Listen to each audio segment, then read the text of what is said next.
from Morris, Illinois, a little farming community, about an hour south of Chicago. Played sports my whole life, ran track, cross country in high school. I never really thought of the military as an option for me. I was just kind of following the path that you're supposed to follow: high school, then college, then get a job. There was a school shooting in northern Illinois.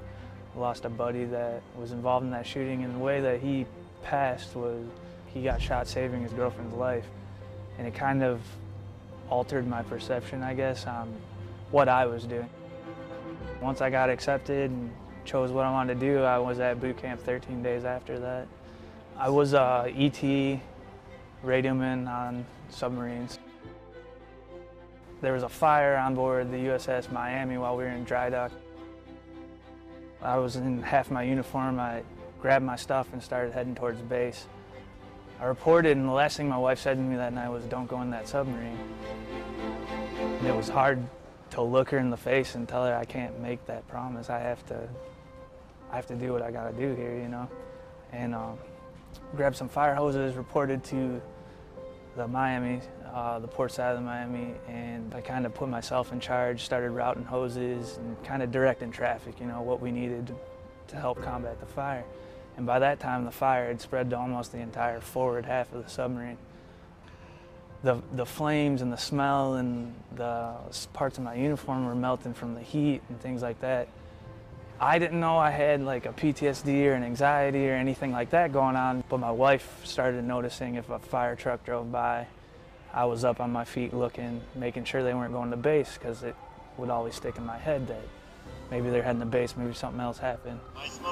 When we left shipyard, there was another fire drill, and I rolled out of my rack. I was bent over putting my boots on to go respond to my area where I need to be for the fire drill. And pure accident, another shipmate came out of the top rack.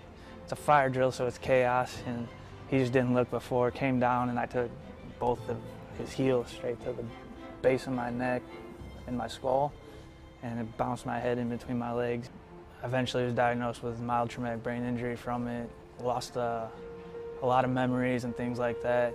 I don't remember my kids being born, but I know I was there. The other part of that, when you have a head injury, you become really susceptible to depression.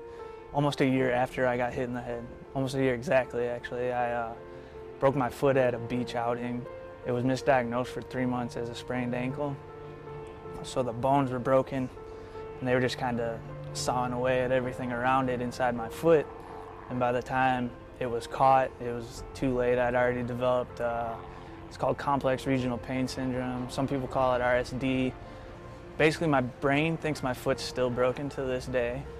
So when I run, when I swim, when I do anything on my feet, when I walk, my brain thinks it's broken, so it sends pain signals. The problem there is the medical community doesn't know a whole lot about it. They don't know how to cure it. They don't know why it happens. They aren't really sure.